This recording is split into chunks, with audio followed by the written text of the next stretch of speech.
Ever since I was 13 years old, alcohol has been a huge part of my life. I don't think I was ever a full-blown alcoholic, but I was definitely drinking most days of the week. Sometimes to the point where I would be drinking by myself, or it was just a necessary component for social events. I may have even stolen a few bottles of liquor here and there. Allegedly.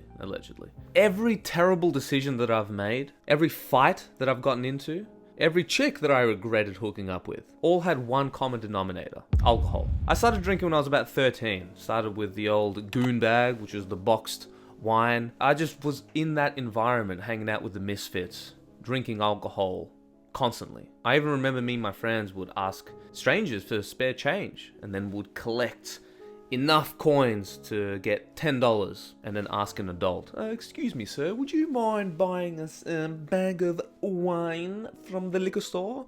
We get a lot of no's, but every now and again you'd get a willing participant.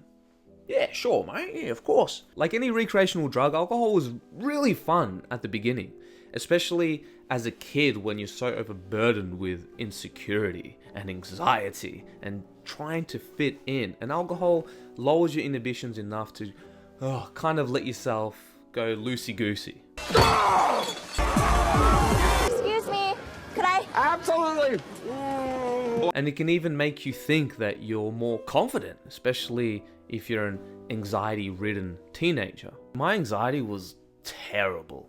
I was so shy. I really struggled to connect with people unless I was really close friends with you. It was only in these situations where people would see a little bit more of my true personality come out. But in social situations, man, I was just awkward and shy, and I couldn't do it. Whereas alcohol kind of let me just kind of break out of my shell. Alcohol, unlike any substance, because it's legal, is perceived to be one of the healthier drugs out there. But we're not going to get into why that's complete bullshit. But I think anyone who's had enough experience with alcohol knows that it's one of the most dangerous substances, especially because it reverts you into your primal self, which can easily trigger aggressiveness and fights and all these kind of things. And I got into a lot of fights when I was a kid. I was very angry, and alcohol, especially when I went far enough, I could black out sometimes and do very regretful things and wake up feeling like absolute crap, feeling this wave of shame. I'm like, oh man, really? Like, when you black out and then the next day your mates will tell you what you did the previous night, and it's like, man, really? Yeah, Ed!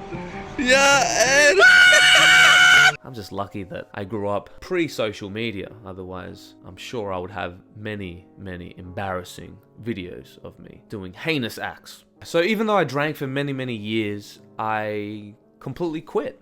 And I thought it would be impossible, especially because alcohol is such a center point of social interactions. We couldn't go out on the weekend without having alcohol as the center sacrament of our activities. So I ended up quitting for a while, and I went more than 365 days without drinking one single drop of alcohol. Here's what I learned. Number one, getting drunk doesn't give you confidence, as you may think. Like I alluded earlier, alcohol may give some people the illusion that it gives them more confidence, but it doesn't really. And especially if you're prone to anxiety and you think that it gives you more calm and helps you with this, it really doesn't. Especially if you do this long term, it actually increases anxiety.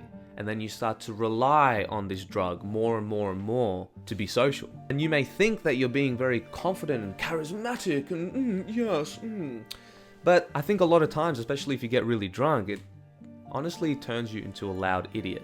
And you can clearly see this when you are sober and you're in a drunken environment. People start slurring their words. They have less social and self-awareness of how they're communicating with people. And it's honestly not a good look, because when people get really drunk, it's like, okay, I'm gonna leave now.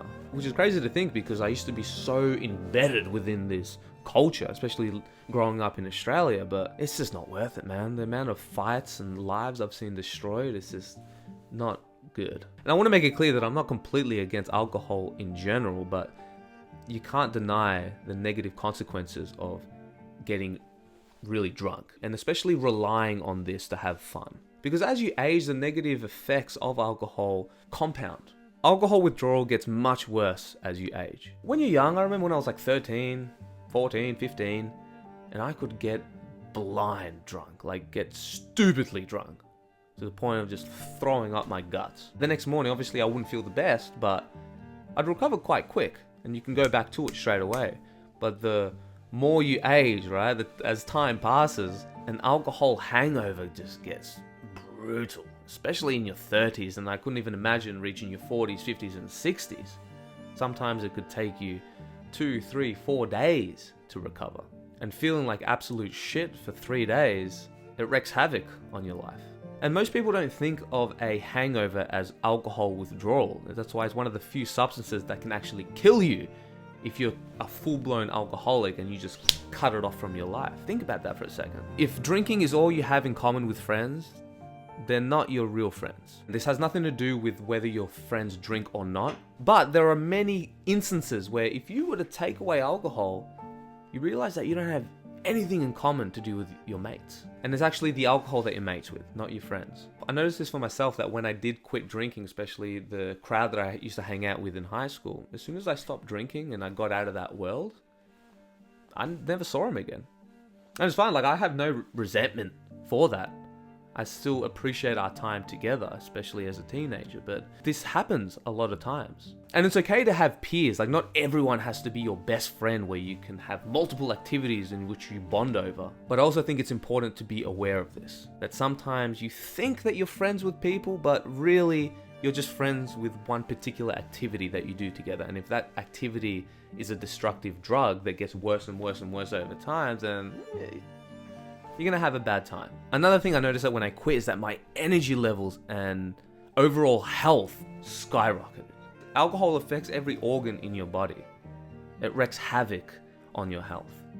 It dehydrates you, destroys your brain cells, and I can go on and on and on. And I'm not gonna be here to lecture you on why alcohol is bad. Like, you're not idiots, everyone knows this. But what I noticed is that when I quit, my energy levels improved drastically. I was able to actually wake up out of bed with more motivation. I had more energy to work out, and because I was working out, my body looked better. And because my body looked better, I gained more confidence. Because I gained more confidence, I was able to socialize more effectively. I had more self-love. And this helps with many aspects in life. So it was an absolute game changer in terms of health. Now, emotional stability is something else that drastically improved when I quit, because alcohol gives you the illusion that it helps with your social anxiety, but this is all an illusion. And when I quit, I noticed that I was less angry. I didn't rely on a substance to reduce my anxiety, and I had to use other methods to stabilize this. And when you have better emotional stability, you get less angry. You're more calm. And when you're more calm, you have a more charismatic presence. People like you better. And when people like you better, you build more connections. And when you build more connections, your life improves in so many ways, since humans are social animals. Your day-to-day life is just more satisfying. It might suck at the beginning, especially if you were really addicted like I was. But after that wave passes, everything gets better. And it gets to the point where it's not even a struggle not to drink. Like, I can go out into a bar and I don't feel that urge to drink. It has so many benefits. Another couple things that it helped me with is that it freed up my time to develop new hobbies and skills. It gave me more time.